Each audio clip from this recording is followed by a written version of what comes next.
Hey everyone, and welcome to the 8-Figure Agent Podcast.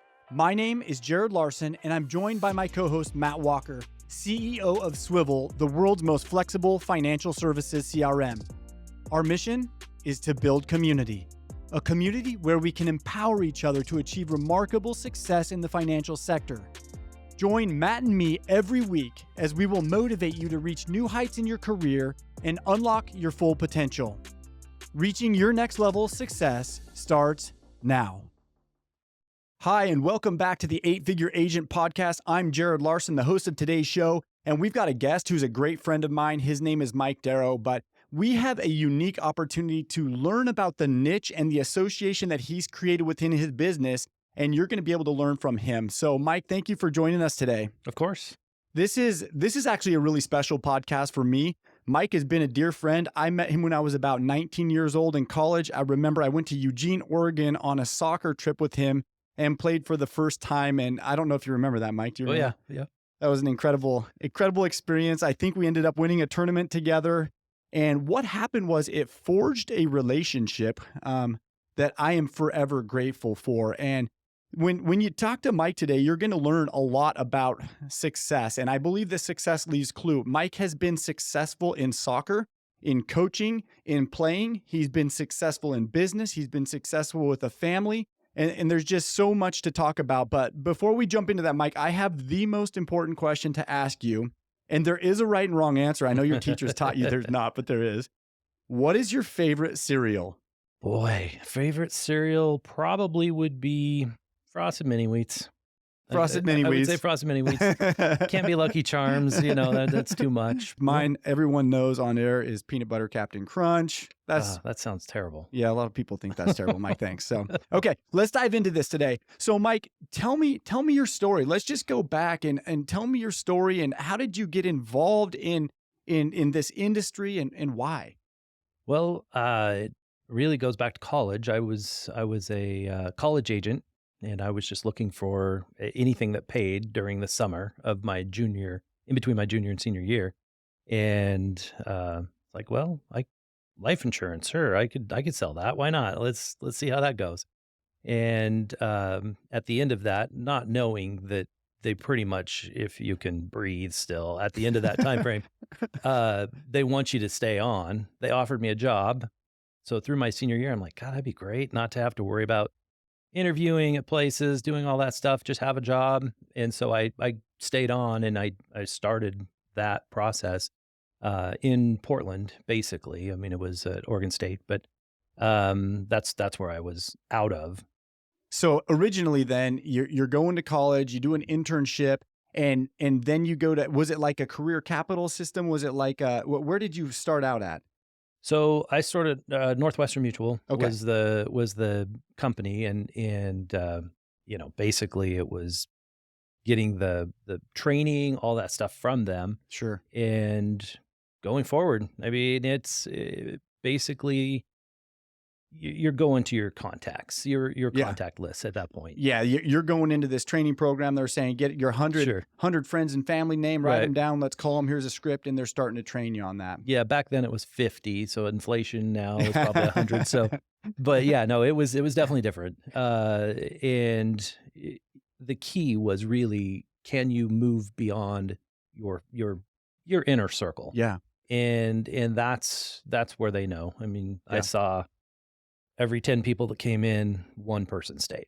Yeah. And so it was somewhat depressing at times, but that's the way it worked. I'm sure. So starting out from the ground, was it challenging? Was it hard? Or was it like, oh, they just plug into this system and it's just a piece of cake? No, it was not a piece of cake whatsoever. Because especially in Portland, I knew 5 people. It was very, very, it was very tough doing that. But I moved back to Boise, and I'd lived here my whole life, and that's when it kind of started taking off a little more. Sure. But I didn't have any real responsibilities at that point, and still having a lot of fun. So it was a matter of, all right, I can do this and just kind of skate along and be okay. Sure. So, okay, so let's put that on. I want to put that on hold completely. I want to go back to something that's been a really cool opportunity. Mike and I have coached together. Well, we coached together for many years. Actually, I think it was about 15 years, right? 15, yeah. And we coached at Boise High School. We coached the varsity soccer team. And Mike, talk to me a little bit about coaching and what you've learned. Mike is still coaching, by the way, at Boise High, and I think it's your 24th year. It will be coming up 23 years down. Yeah. And I'll probably brag, and if I'm wrong, you can correct me later, Sure. but I think that you are the most winningest high school soccer coach in the state of Idaho. Is that correct? I'm not sure. There probably is a 4A coach up in Sandpoint. He'd been there for a long time, but it's just longevity. Yeah, at this point. It's old age, let's Right. be honest. Exactly. But hidden behind that old age, I want to talk about when we first started coaching together, Mhm. and then when we ended coaching together, and talk to me a little bit about how you've grown as a coach and how that's kind of helped influence you in your business.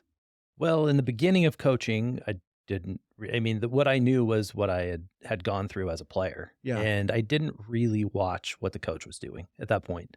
I listened to him and I would do things, but it was basically, hey, let's go do it.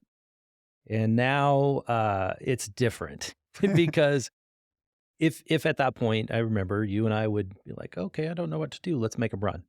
Yeah. It's like, hey, let's make sure they're fit. And well, we're never going to get beat because the other team's fitter than we are. Yeah. So that was definitely different than now.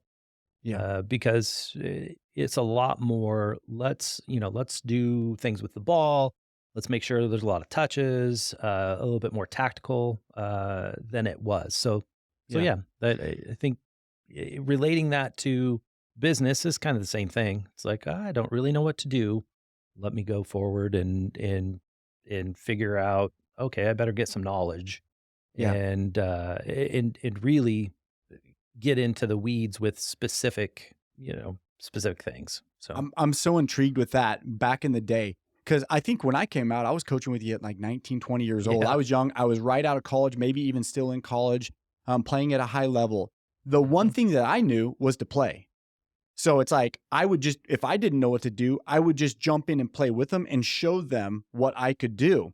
And I thought for sure that was the recipe to success. And Mike is an outstanding athlete. And so he would get into and play. And we thought that if we could influence them enough, we would win. And we would win state championships. And our structure around practice wasn't that solid back then. I mean, we would kind of get together, talk, have a little bit of a game plan. Sometimes we were blessed with good athletes, whatnot. Right. But in that first 7 years, I don't think we really won that many state championships or district titles. Maybe one or two. I think we had 1 year where we were close to 500. Right. Yeah. Where we were nervous we were going to drop below 500 for the first time. I think we may have. There was 1 year that in that stretch where it was under 500 and we didn't make state, and that was definitely.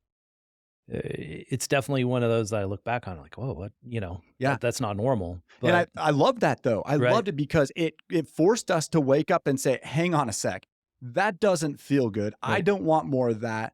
What do we need to change going forward? Mm-hmm. And I think we made some big changes. We did.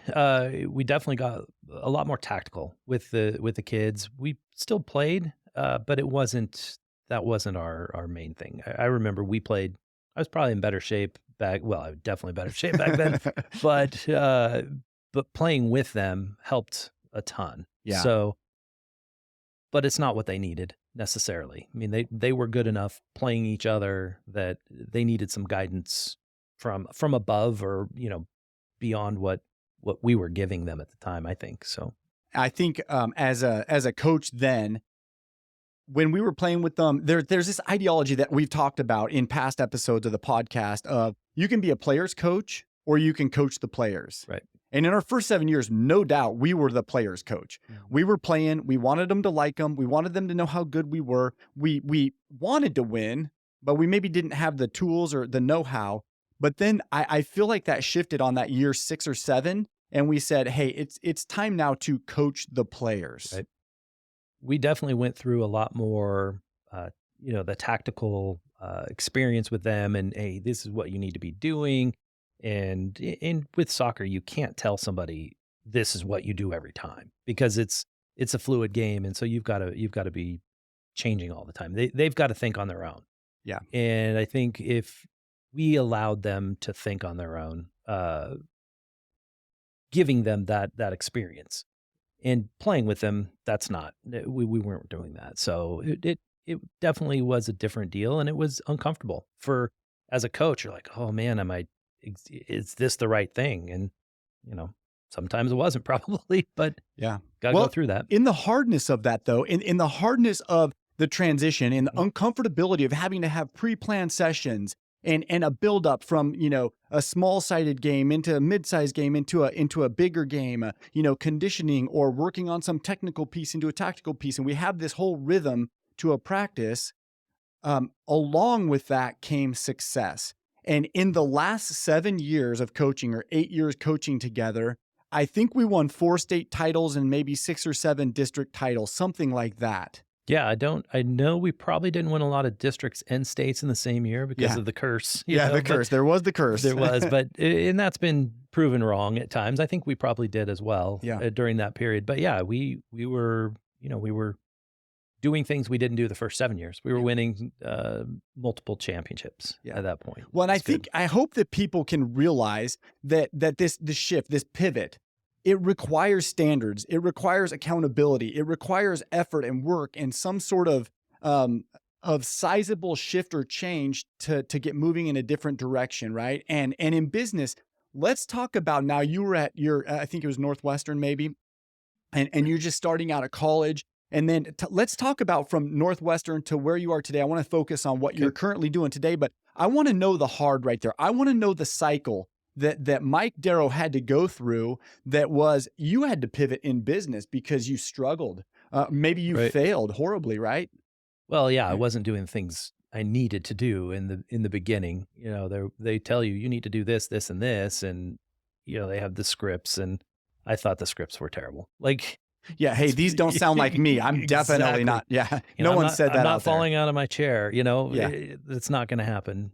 So I didn't enjoy that aspect of it, but I didn't basically do what was really me, but take what they were telling me. I mean, ultimately what they were telling me is you got to be active. You have to have the activity. If you don't have the activity, you're never going to do it.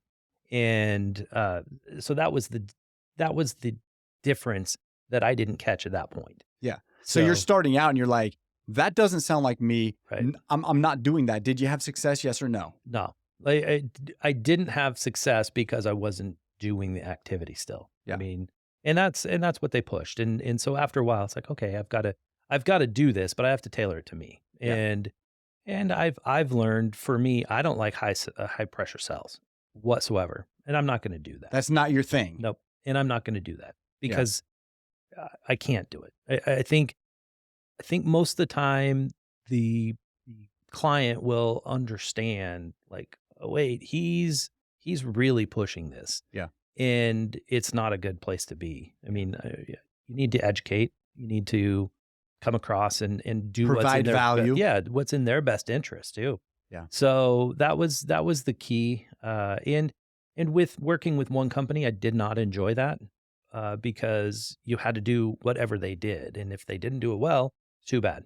Yeah. So it took me a few times before going. I went from Northwestern to a couple other career agent type businesses, other companies, and it didn't work. Yeah. And so I kind of pivoted from that and really got lucky. Yeah. On hey, one of my clients, a friend of ours actually, but he called and said, you do this for me.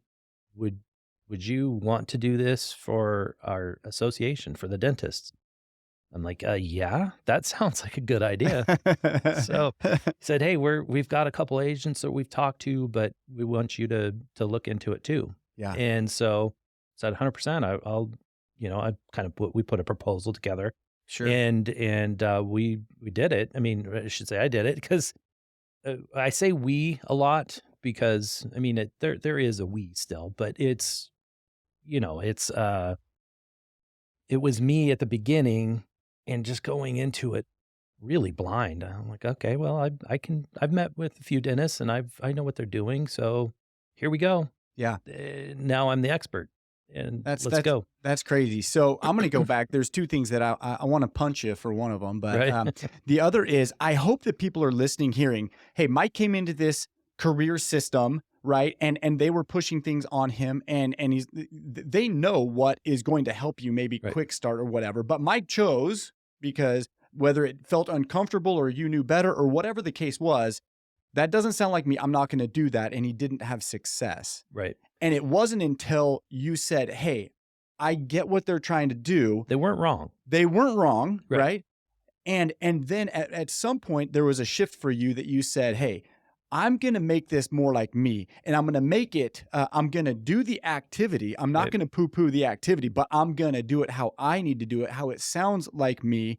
And you tailored that to yourself. Is that right? It is. And I was doing life, disability, and health at that point and doing some investments and really didn't get into that market a ton. I mean, it was part of what we did, but that's it. Yeah. And now, during that time, we started doing retirement plans as well, especially at the beginning of the formation of our agency, and it was a lot. I mean, it's like, okay, it's two totally different things, the investment world and the insurance world, and it was taking up a lot of time that, Yeah. that quite frankly, I could do better on the insurance side. Mhm. So, yeah, it was definitely a time of there was a lot of flux in the first day I started at the Idaho Dentist Insurance Agency and went to where it is now. Um, there was 10 agents at one point in our agency, but all of a sudden dentists are complaining because they're like, I don't even know who to talk to, and I've got to talk to this person for that and that person for this, and I'm just confused. Yeah. And they started cutting back. They would start firing people basically. Yeah. And the director at the time called me in. I'm like, I'd talked to everybody else who was there, and they were all over the state, but they're like, oh, yep, I got the call. I'm done. So I got the call, and I was like, went in, and I was like, okay, I'm done, I guess. They asked, say, do you want to be our one point, our agent, the person they call to do these things? Yeah. Yeah. So let's talk about this because I'm going to punch you for a little bit. Okay. Because Mike said, I just got lucky. And that's crap because this is a story that I want to share with you. I was my senior year in college, playing college soccer, and I won an award at the end of the season. And so in front of a bunch of the players and student athletes, I went up and I accepted the award. And in my talk, I said, hey, you know what? I just want to thank my team. I want to thank all the players and everything. Honestly, they're the ones who did it for me. And I really got lucky. And I'm really grateful. And I said that was kind of this quasi like on the stage acceptance speech, get off the stage. Right. And my soccer coach, whom you know, John Oh, yeah. Calpin, he walked straight up on the stage and he grabbed the mic and he said, listen here, son, you didn't get lucky. Good players create their own luck. And he had a Scottish accent. That was a terrible rendition, but he said, good players create their own luck. And so, yeah, you may have gotten lucky, but when I hear luck in business, it's because you put yourself in a position to score the goal. Right. You were doing something to get the call from your friend that said, right? So you were a good agent for him. And then even when the director calls you up out of 10 other agents, the luck didn't happen to be, we're going to pick the worst one. Right. Right. So talk to me about how maybe you position your mindset around that. Well, I don't know how I positioned it necessarily other than keep doing what you're doing. I mean, I think if you're genuine with people, they're going to be more receptive. And as time goes along, they see you more and they're like, okay, I like you, and you've proven that you're going to stick around and you know what you're doing. So yeah, let's talk. Yeah. And we really had there was an agency that had there was an individual that had about 90% of the dentists in the state at the time, and so it was tough. I mean, he did a good job. So it was was tough because a lot of people are like, why would I want to do that? I'm very happy where I'm at. Yeah. So we just had to persevere and make sure that we continue doing what we do. Yeah. And that's really what we did. Well, and Mike Darrow is, I would say you're a relationship guy. And so for me, even a good friend and you helping me with my insurance and different things in my life, I've never felt pushed.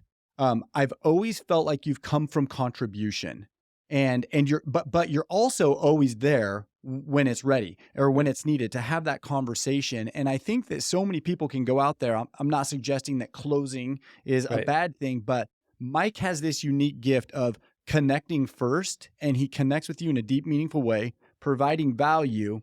And then I think the thing that always has been so impressive to me is that follow up. Is that follow up to be right there when it's needed. And I think that's probably what happened with the dental association. And so I want to talk about this because it's unique and it's really changed. I would say maybe even changed your life. So here we are. You're running as an individual. You come in, you get this opportunity, and you create this partnership with the association. So tell the listeners exactly what you're doing today and kind of how that model works. Okay. Well, you've known me for a long time, and you know that I'm not the most organized person. Probably an understatement, a little bit or a lot. So that was the toughest thing for me is really the organization of it all, and just having the systems in place, and I didn't have that. Now, the company that we did some of our insurance with, because I went into property casualty at that point too, which I hadn't done before, and that was a big change for me. But the company we were dealing with, they were very good, and they supported me very, very well. I didn't have access to certain things, but I didn't need them because I had access to them, and they did a lot of the back office stuff that I just had no idea what they were doing or what I would need to do. Now, a few years ago, probably about 3 years ago now, that changed. That company sold. It was a new company. Oh boy. And all of a sudden, boom, April 1, you're on your own. I'm like, well, what does that mean? Like, I'm on my own. Well, we became a full-fledged agency. We had to do all of the service stuff that I didn't even know they had been doing. Yeah. And it changed. And at one point, I think like 20% of our business was in late pay status because they did something so different than what we had been doing. And so that was, for me, that was a big struggle. Yeah. And organizing all of that. I didn't have an admin at that point because this company had been my admin. And so it was a huge difference. And when you've encountered those, Mike, in your business, those challenges and like it's inevitable. Those are Right. happening in everybody's business, right? How do you address it? Like, how do you keep moving forward? Well, I just put my head down and burn through it. I mean, I had to do it. Yeah. So there was nobody else. Now there is, because I couldn't do it by myself. It wasn't sustainable. Not sustainable at all. We would have gone backwards quickly. Yeah. And so I pulled somebody in admin wise, and we also do CRM as well that we didn't do before because it wasn't part of our process at that point because Yeah. we didn't need it. Yeah. Or I felt we didn't need it, but we definitely did. I love that. Okay. So I'm going to just kind of play the role of a listener now. And I'm like, yeah, I get it, Mike. So here you go, dude. You go through life and you start out here and you get here. And then all of a sudden you say this cataclysmic lucky event happens, right? Where the Idaho Dental Association decides that you're their person. That's never happened to me. And then they may be sitting there thinking, okay, so now that has happened and that he got that, it's probably just easy. And he's working with Dennis. And that means he gets all the business and they come directly to him and all this business started flowing in. How did it start out? Like, what did you have to do? Was it just all the dentists came straight to you and they automatically wanted to start filling out applications and such? Or did you have to grind and do the dirt work? Still had to grind. Really, I think it came from the beginning at Northwestern Mutual. I had somebody that I talked to quite a bit that kind of mentored me through some processes. And I, I mean, life insurance is an important thing, but I really latched on to disability insurance. And that's something that kind of is not, it wasn't a big thing at that point.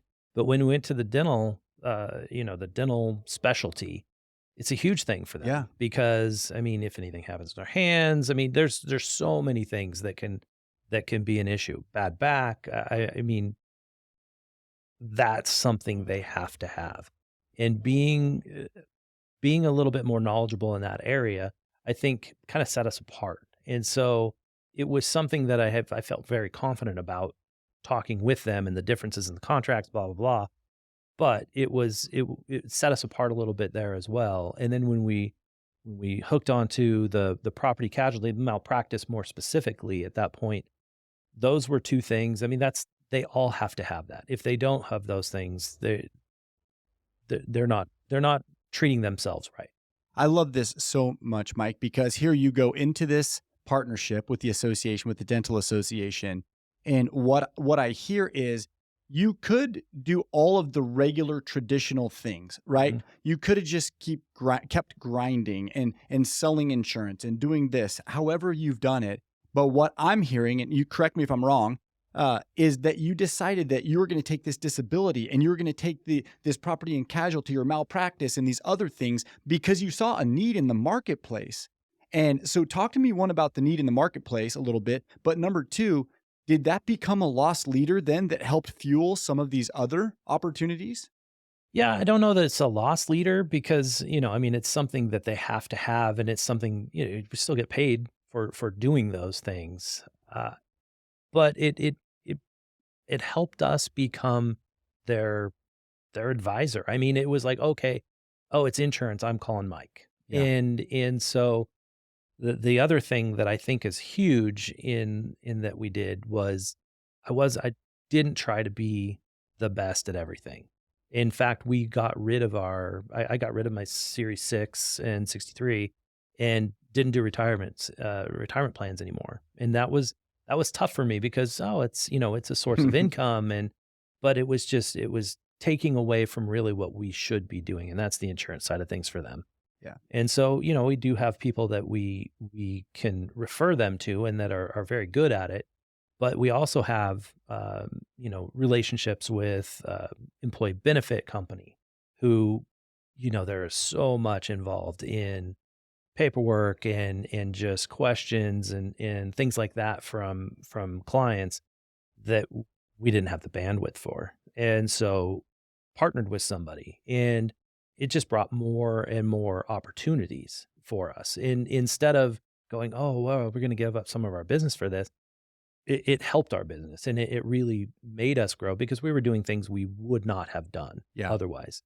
And on, So on this on this podcast, Mike, we've interviewed many 8-figure agents that have done amazing things just like you. And the interesting thing is there are some out there that have found a way to work in a niche within the industry. I'm sorry, there are some that have found a way to work within a niche and expand into others and kind of overlap and become that all-encompassing, all servicing agent advisor. But more often than not, I hear them say what you say. Hey, at one point, this became such a focus that I had to let go of this in order to 10x or to grow this. And that's really what happened with you, right? it is. And, I still have other business, but it's disability insurance. And so where maybe I have an accountant that I've been dealing with on a client, and they're like, hey, can you do this for my doctor group? Well, it's the health field. So yeah, I mean, and I have the right people in place too that I'm talking with where I can get the expert advice quickly, and I know they know what they're doing, and so we could still do that. But yeah, the focus in really drilling it down to these are the things that we do has helped tremendously. And so as you've gone to grow this business, Mike, I know in the last 3 years, things have really taken off for you. You've got your admin and you're growing. What was it like scaling that, and what did your daily efforts look like? Did you have to travel? I mean, you've got the state of Idaho, right? Mhm. I is what I'm presuming. Yeah, well, COVID, put a stop to travel a little bit, but it's picking up a little more now, and partially it's two things. One, we're further away from that, from 2020, and then the other is I do have an admin who is able to be in the office and do those things while I'm not there.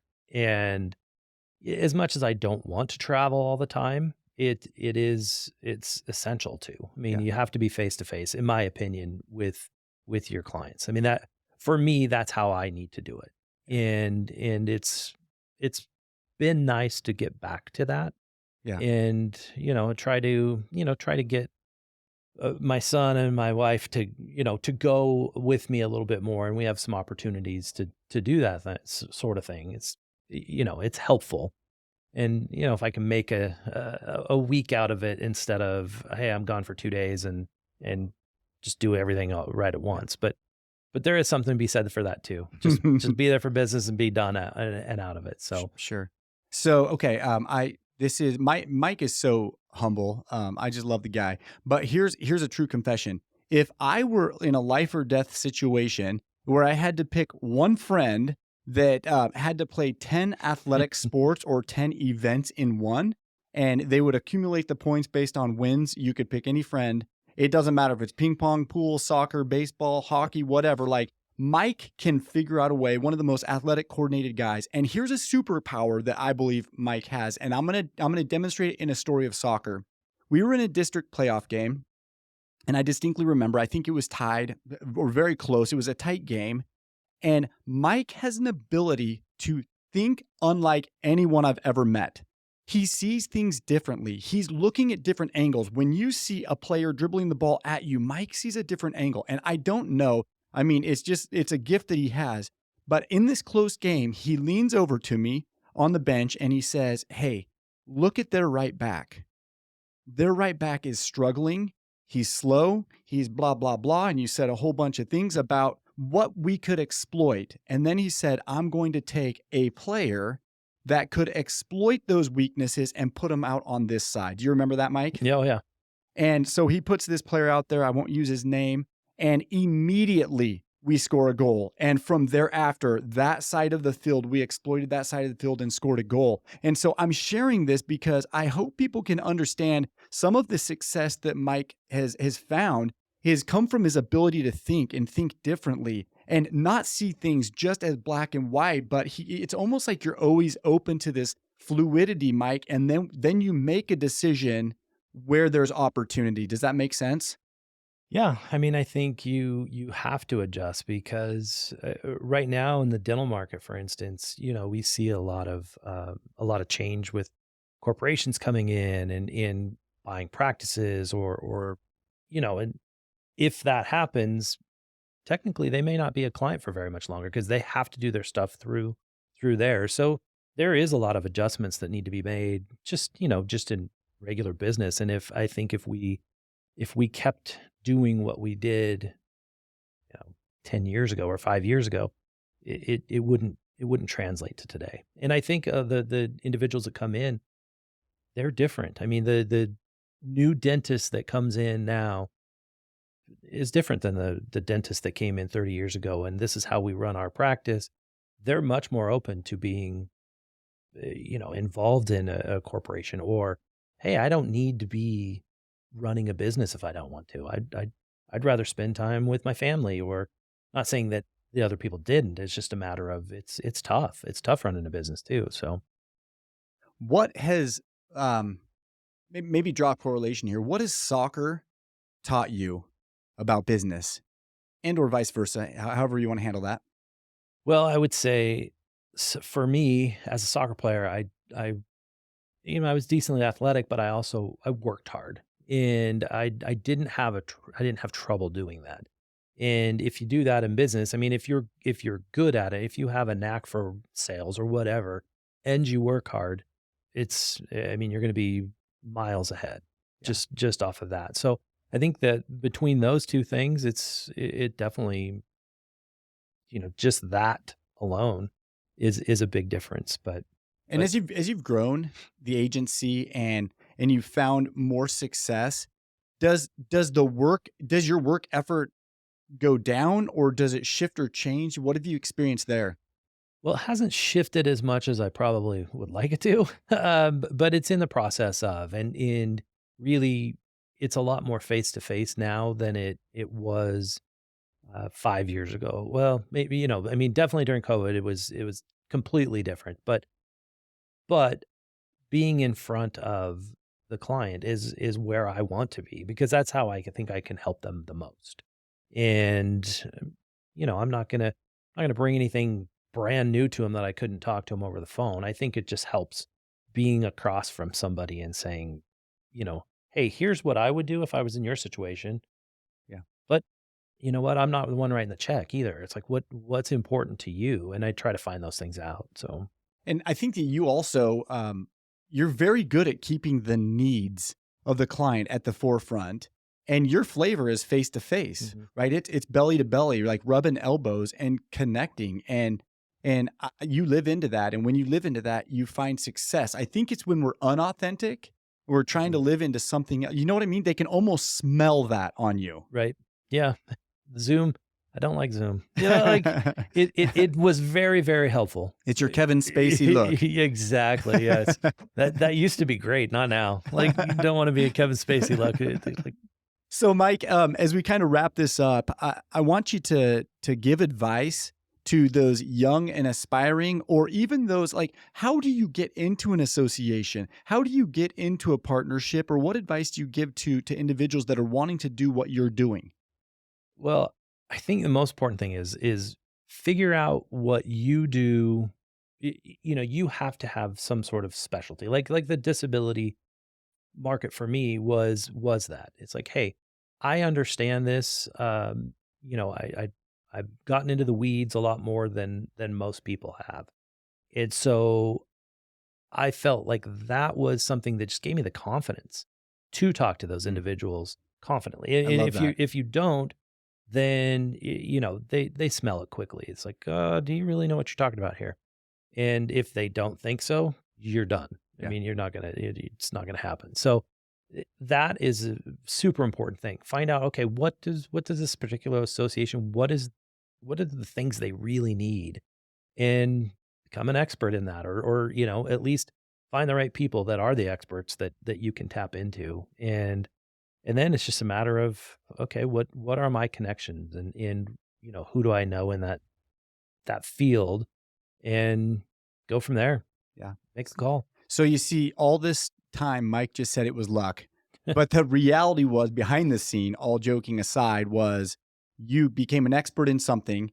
You found a need in the association. You networked with individuals within that to find a way in. You actually got in and know the work wasn't done at that point. Then you had to start developing the relationships to get picked as the guy. And now you got picked as the guy, and you found massive success. So Mike, how do people connect with you if they have questions about associations, what you're doing, or want to ask you some questions? Yeah, if somebody wants to get a hold of me, email probably is the best. It's mike@idahodia.com.